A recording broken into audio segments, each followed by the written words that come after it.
নমস্কার, জয়শ্রী গণেশ। প্রত্যেককেই জানাই স্বাগতম আজকের বিশেষ পর্বের অনুষ্ঠান। আজকে মূলত আমরা যে রাশিটিকে নিয়ে চর্চা করব বা আলোচনা করব বলে মনস্থির করেছি, রাশিটি নিশ্চিতভাবেই তুলা। তুলা রাশির জাতক জাতিকাদের কতটা পজিটিভিটি বাড়তে চলেছে, কতটা ডেভেলপমেন্ট ইত্যাদি ইত্যাদি সম্ভব, সমস্ত রকম বিষয় নিয়ে আমরা কিন্তু চর্চা করব বা আলোচনা করার চেষ্টা করব। দেখুন, প্রথমেই আপনাদের জানাই, তুলা রাশির জাতক জাতিকাদের 15ই মে থেকে 15ই জুন মানে জ্যৈষ্ঠ মাসের সময় নেগেটিভ ভাবতেন না, কথায় কথায় নেগেটিভ ভাবাটা বন্ধ করতে হবে না, নেগেটিভ নয়, তবে অনেক বিষয় বোঝার আছে। হেলথের ক্ষেত্রে দেখুন, লগ্ন সাপেক্ষে বা রাশি সাপেক্ষে ষষ্ঠী শুক্র তিনি 31 মে সপ্তমে প্রবেশ করবে, তবে হেলথের দিক থেকে খুব নেগেটিভিটির জায়গা নতুন করে কেন কোনোভাবেই দেখছি না। এবার যাদের কোনো না কোনো ক্রনিক সমস্যা আছে, ক্রনিক ডিজিজ নিয়ে যাদেরকে কম বেশি ভুগতে হচ্ছে, কোনো না কোনোভাবে একটা ক্রনিক ডিজিজ আপনাকে কষ্ট দিচ্ছে বা যন্ত্রণা দিচ্ছে, তাদের ক্ষেত্রে কিন্তু প্রসপ্যারিটি বা গ্রোথ বৃদ্ধিপ্রাপ্ত হতে পারে। একটা হাই প্রবণতা আছে তাদের ডেভেলপমেন্ট হওয়ার। বিশেষ করে যে সমস্ত জাতক জাতিকাদের এত এত এত শত মানসিক চাপ চলছিল, স্বাস্থ্য নিয়ে যেমন চাপ, মানসিক হেলথটা অনেকটা ডিটোরিয়েট করেছে, সব দিক থেকেই কোনো না কোনোভাবে যারা সমস্যার মধ্যে রয়েছেন, কোনো না কোনোভাবে যারা ভোগান্তির মধ্যে রয়েছে, তাদের ইমপ্রুভমেন্ট তুলার ক্ষেত্রে হয়। এবং তুলা রাশির যাদের ডিজিজটা একটু কঠিন ইন দ্য সেন্স কয়েক মাস ধরে ভুগছেন, কনস্ট্যান্টলি ভুগে চলেছে, সেখান থেকে রিল্যাক্সেশন বা রিলিফ বলতে যে বিষয়টা আমরা বুঝি সেটা আসছে না, তাদের ক্ষেত্রে কিন্তু রিল্যাক্সেশন বা রিলিফ প্রকৃত অর্থে আসার সম্ভাবনা রয়েছে। আমি বিশ্বাস করি রিল্যাক্সেশন বা রিলিফ আপনাদের আসবে এবং অনেকটাই পজিটিভ একটা ভাইবস আপনারা তৈরি করে চলতে পারবে। রাশি যদি আপনার নিশ্চিতভাবেই হয়ে থাকে তুলা রাশির কিছু পারিবারিক সমস্যা থেকে 15ই মে থেকে 15 জুনের মধ্যে, স্পেশালি আমি বলে দিচ্ছি, মোটামুটি আপনি এক্সপেক্ট করতে পারেন জুনের 5 তারিখ বা 6 তারিখের পর থেকে কিছু পারিবারিক ঝামেলা অশান্তি থেকে বেরিয়ে আসতে পারে। তুলার এমন অনেক জাতক জাতিকার রয়েছে, হ্যাঁ হয়তো বয়স হয়েছে, কালের নিয়মে বয়স হবে, এটা স্বাভাবিক, তবে মন যেন সেই শিশু থাকে, এটাও ইম্পর্টেন্ট।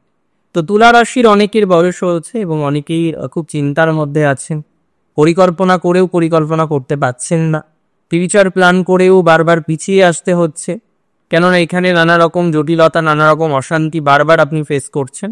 এই ধরনের বিষয়ে একটা রিল্যাক্সেশন আসবে। তুলার যারা পলিটিক্সে আছে, একটা নতুন দিশা পাবে, একটা নতুন সাপোর্ট পাবে। যে দিশা বা সাপোর্ট আপনি দীর্ঘদিন ধরে পাচ্ছেন না, কোনো কারণে সেই দিশা বা সাপোর্ট থেকে আপনাকে পিছিয়ে থাকতে হচ্ছে, বারবার যখন আপনি পরিকল্পনাগুলো করছেন, পরিকল্পনাগুলো বাস্তবায়ন করার ক্ষেত্রে একটা ব্যাপক পরিমাণে মানসিক চাপ বা প্রেশার আসছে, তাদের ক্ষেত্রে কিন্তু রিল্যাক্সেশন আছে, তাদের ক্ষেত্রে কিন্তু উন্নতির জায়গা আমরা অবশ্যই দেখতে পারব। তুলার যে সমস্ত জাতক জাতিকারা ব্যবসা হিসেবে যুক্ত রয়েছে, যে কোনো ধরনের শঙ্খ, মুদ্র, আভরণ ইত্যাদি ব্যবসায়, তাদের কিন্তু পজিটিভিটির মাত্রাটা বাড়বে। শঙ্খের ব্যবসায় যারা আছেন, মুক্তের ব্যবসায় যারা আছেন, জলজ কোনো বিষয়ের ব্যবসায় যারা আছেন, অর্নামেন্টসের ব্যবসায় যারা আছেন, মহিলাদের সাজসজ্জা বিষয়ক বিষয়ের সাথে যারা যুক্ত রয়েছেন, তাদের ক্ষেত্রে কিন্তু পজিটিভিটির জায়গাটা অনেকটাই পজিটিভিটি বাড়তে পারে বা অনেকটা ডেভেলপমেন্টের জায়গা কিন্তু আমরা নিশ্চিতভাবে লক্ষ্য করতে পারছি। আমি মনে করি তুলা রাশির জাতক জাতিকাদের ক্ষেত্রে যারা কৃষিকাজের সাথে যুক্ত, কৃষিজ কোনো পণ্যের সাথে যুক্ত, ফার্টিলাইজার হতে পারে, যে কোনো ধরনের অন্যান্য বিষয়বস্তু হতে পারে, তাদের একটা প্রোগ্রেসিভ জায়গা কিন্তু থাকছে। রাশি যদি তুলা হয়ে থাকে, যারা সুদের কারবার করেন, যাদের ব্যাংকিং প্রফেশনে আছে, ফাইন্যান্স রিলেটেড ডিপার্টমেন্টে যুক্ত, মৎস্য বা যে কোনো ধরনের জলজ প্রাণী জাতীয় ব্যবসা করেন বা মাংসের ব্যবসা করেন, যারা সেবিকা, নার্সিং প্রফেশনে আছেন, তাদের কিন্তু প্রোগ্রেস এ মাসে থাকছে। আমি বারবারই বলবো, যারা এক্সপোর্ট ইম্পোর্টের ব্যবসা করেন, মাঝে একটু ডাউন হয়েছিল, সেই জায়গাটা পুনরায় কিন্তু পজিটিভ দিকে আসতে পারে, তবে খুব বেশি সচেতন থাকতে হবে। যারা লেদারের ব্যবসা করেন, যে কোনো ধরনের কোলিয়ারি ম্যাটারের সাথে যুক্ত, কোল ইত্যাদি ইত্যাদি ম্যাটারে যুক্ত, যে কোনো ধরনের রক্ষণাবেক্ষণের কাজ করেন, কেয়ারটেকার হিসেবে যারা কর্মজীবনে রয়েছে, যে কোনো ধরনের টি এস্টেটে যারা জব করেন বা প্রফেশন করেন, যাদের কোনো না কোনোভাবে মিউনিসিপ্যালিটি রিলেটেড বিভিন্ন রকম কর্মের সাথে যুক্ত, যারা জন্মজুর খাটেন বা খাটান, যাদের কোথাও যেন গিয়ে ঠিকাদারি কারবার রয়েছে, অংশীদারি কারবার রয়েছে, একটু সচেতন থাকতে হয়। কেবল লাইনের ব্যবসা, যে কোনো ধরনের নেট, ফাইবার, ইন্টারনেট, এই ধরনের ব্যবসায় যারা যুক্ত, তাদেরকেও যথেষ্ট পরিমাণে সচেতন থাকতে হবে বা সচেতন থাকার প্রয়োজনীয়তা রয়েছে। কয়লার ব্যবসা বা লোহার ব্যবসায় যারা যুক্ত রয়েছে, তাদের ক্ষেত্রে কিন্তু পজিটিভিটির জায়গাটা কিছুটা বাড়তে পারে হসে। তবে ঢের সমস্যা বা ঢের সাবধানে থাকতে হবে তাদেরকে। যে সমস্ত জাতক জাতিকারা বর্তমানে যুক্ত রয়েছেন যে কোনো ধরনের মেডিকেল প্রফেশনে, নার্সিং বাদে মেডিকেল প্রফেশনে অনেকে আছেন ওটি টেকনিশিয়ান, বিভিন্ন টেকনিক্যাল পদগুলি যারা সামলা মেডিকেল লাইনে, তাদের একটু সচেতন থাকার পরামর্শ দেয়। বৈদেশিক বাণিজ্য আপনি করতে পারেন, অসুবিধা হবে না। যাদের গুপ্তবিদ্যার প্রতি ইন্টারেস্ট আছে তারা কন্টিনিউ করে। যে কোনো ধরনের রহস্যময় বিষয়ের প্রতি যাদের ইন্টারেস্ট, রহস্যময় বিষয়কে প্রফেশন হিসেবে নির্বাচন করতে পান, তারা কন্টিনিউ করুন। তবে যারা সেলফ প্রফেশনে আছেন, স্বনিয়ন্ত্রিত পেশা বা ব্যবসার সঙ্গে সংযুক্ত, স্বনিয়ন্ত্রিত পেশা বা ব্যবসার সাথে যারা কানেক্টেড, তাদের একটা প্রোগ্রেসিভ জায়গা আমরা দেখতে পারব। বিশেষ করে যারা ফ্রিল্যান্সিং করে, সোশ্যাল মিডিয়া বা অনলাইন মাধ্যমে যারা এগোনোর চেষ্টা করছে, এবং যারা কোনো না কোনোভাবে চেষ্টা করছেন ঔষধপত্রের কোনো বিজনেস করতে, তাদেরকে আমি একটা কথা বলবো, ইনভেস্ট করার আগে একটু বার্থ চার্ট অ্যানালাইসিস করে তারপরে ইনভেস্ট করো। অনেক সময় আমরা দেখি তুলা রাশির অনেক জাতক জাতিকারা আছেন ভুল ইনভেস্টমেন্ট, রং ইনভেস্টমেন্ট করে ফেলে। এটা অবশ্যই গ্রহণযোগ্য নয়। রং ইনভেস্টমেন্ট করাটা নেগেটিভ তো অবশ্যই। আবেগ প্রণোদিত হয়ে তুলাকে আমি সবসময় বলি ইনভেস্ট না করতে। দ্বাদশপতি যেহেতু মার্কারি, দেখুন ইনভেস্ট করতে গেলে দ্বাদশ ঘরও প্রয়োজন, বিনিয়োগ দ্বাদশ ঘর থেকেও বোঝে। এবং মার্কারি দ্বাদশপতি হওয়ার কারণে অনেক সময় ফিকেল মাইন্ডেড হয়ে তুলা ইনভেস্ট করে ফেলে। হঠাৎ কিছু ইনভেস্টমেন্ট আমরা দেখি তুলার, যে ইনভেস্টমেন্টগুলো আপনাকে সমস্যায় ফেলতে পারে। যেমন স্বর্ণের ইনভেস্টমেন্ট হতে পারে, যে কোনো ধরনের রত্নে ইনভেস্টমেন্ট হতে পারে, যে কোনো ধরনের জমি কেনার ক্ষেত্রে ইনভেস্টমেন্ট হতে পারে। আবার অনেকে দেখা যাচ্ছে কলকাতায় বাড়ি বা ঢাকায় বাড়ি, আপনি দূর দেশে বা দূর রাজ্যে গিয়ে একটা প্রপার্টি হঠাৎ করেই না বুঝে ক্রয় করে ফেললেন বা টোকেন মানি দিয়ে ফেলেন। এই জায়গাগুলোকে অত্যন্ত বুঝে শুনে কন্টিনিউ করতে, এই জায়গাগুলোকে নিয়ন্ত্রণ না করতে পারলে আমাদের সমস্যা। এই জায়গাগুলোকে নিয়ন্ত্রণ করতে হবে। এনি হাউ ইউ হ্যাভ ছো, এটা আপনাকে কন্টিনিউ করার চেষ্টা করতে হবে। এবং আমি ম্যাক্সিমাম ক্ষেত্রেই দেখেছি তুলা রাশির কিছু হাইলি প্রফেশনাল আছে, মানে অত্যন্ত উচ্চ পদস্থ কিছু কর্মচারী আছেন, রাজ কর্মচারী আছেন, সরকারি চাকরি করেন, তাদের মনের মধ্যেও কোথাও যেন শান্তির অভাব, তাদের মনের মধ্যেও কোথাও যেন অশান্তি প্রচুর পরিমাণে রয়েছে। এই অশান্তিগুলো থেকে বেরোনোর চেষ্টা করতে হবে। মনের মধ্যে প্রচুর অশান্তি, প্রচুর চাপ, এই জায়গাগুলো বারবার কিন্তু আমরা লক্ষ্য করতে পারছি। সো এই জায়গা থেকে কিছুটা নিজের রিল্যাক্সেশন দরকার, কিছু মেডিটেশন করা যেতে পারে। এবং যারা আজকে পলিটিক্যাল কোনো প্রেশারে আছেন, কর্মচারী, রাজকর্মচারী, সরকারি চাকরি করে পলিটিক্যাল প্রেশারে আছেন বা অন্যান্য ধরনের প্রেশারে আছেন, তাদের একটু বুঝে শুনে কিন্তু চলতে হবে। তবে টিচিং লাইনটা তুলনামূলকভাবে বেটার যাবে তুলা রাশি। টিচিং লাইনে 23 তারিখ থেকে ইমপ্রুভমেন্ট দেখছি। 23শে মে থেকে টিচিং লাইনে ডেভেলপমেন্ট থাকবে। তুলা রাশির জাতক জাতিকাদের মাঝে কিন্তু অনেকেরই কর্ম রিলেটেড নানান সমস্যা এসেছে, মাঝে কিন্তু অনেকেরই কর্ম রিলেটেড নানা ডিস্টারবেন্স বা জটিলতার জায়গায় এসেছে। এই জায়গা থেকে কিন্তু ম্যানেজ করে, এই জায়গা থেকে বুঝে শুনে কন্টিনিউ করতে হবে। তাতে আমার মনে হয় প্রোগ্রেস হবে, তাতে আমার মনে হয় গতি প্রকৃতিটা অনেকটা বৃদ্ধিপ্রাপ্ত হতে পারে।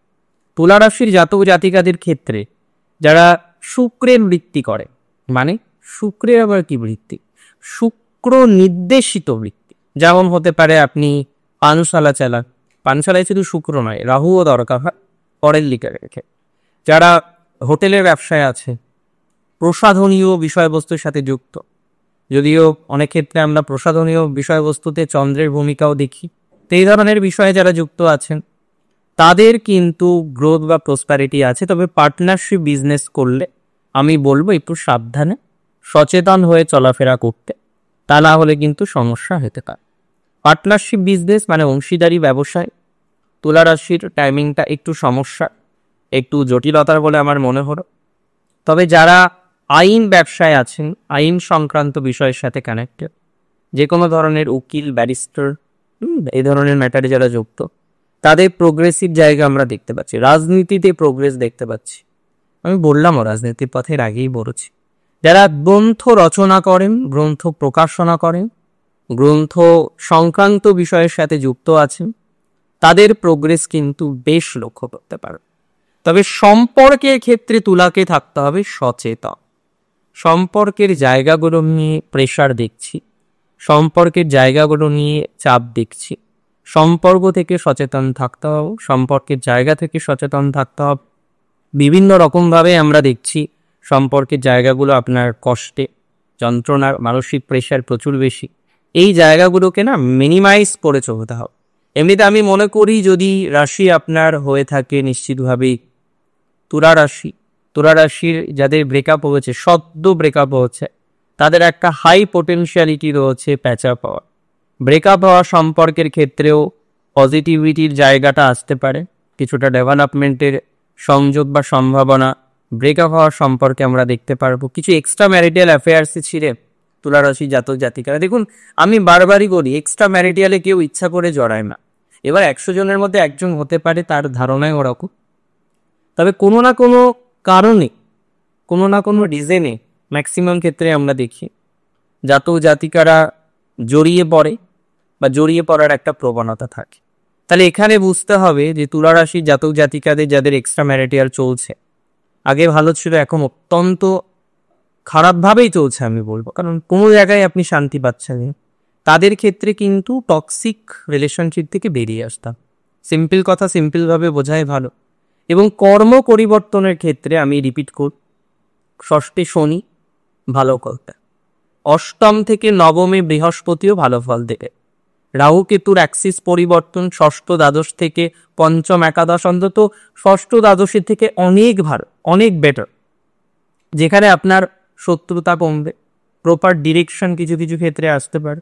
সো দোজ যারা যারা চাইছেন কর্ম পরিবর্তন করতে, কর্ম চেঞ্জ করতে, নিশ্চিতভাবে জেনে রাখুন তাদের অগ্রগতি বা প্রসপ্যারিটি আছে। তাদের প্রসপ্যারিটি থাকবে, তাদের অগ্রগতি থাকবে, তাদের অসন্তোষের জায়গা থেকে বেরিয়ে আসতে পারবেন। অনেক রকমভাবেই অগ্রগতির বহিঃপ্রকাশ আপনাদের হবে বলে আমি প্র্যাকটিক্যালি মনে করছি। আমি মনে করছি অগ্রগতির বহিঃপ্রকাশ হবে, অনেক ক্ষেত্রেই শুভ একটা সমন্বয় আপনারা লাভ করতে পারবেন বা লাভ করতে চলেছে। আর বাকি বিষয়বস্তুগুলির মধ্যে আমি বলে রাখি, তুলা রাশির কিছু অসুবিধার কারণে আপনারা নিজের ভাবটাকেও ছেড়ে দিয়েছে। এখনো হয়তো কিছু সম্পত্তি আছে, আশা যে রাখেন না তা নয়, আবার যে খুব আশা করে বসে আছেন ওটা না হলে আপনার চলবে না তাও নেই। তবে আমি মনে করি এই ধরনের বিষয়ে কিছুটা আশা রাখা যেতে পারে, কারণ কিছু পৈতৃক সূত্রের সম্পত্তি প্রাপ্তির সংযোগ রয়েছে, সেটা বাস্তবায়িত হবে বা প্রাপ্তিযোগটা অনেকটা স্ট্রংলি পাবেন বলে আমি অন্ততপক্ষে মনে করছি। অনেক ভালো থাকুন আপনারা প্রত্যেকে, সুস্থ থাকুন, স্বাভাবিক থাকুন। শেষ করছি আজকে এখানে। জয় শ্রী গণেশ।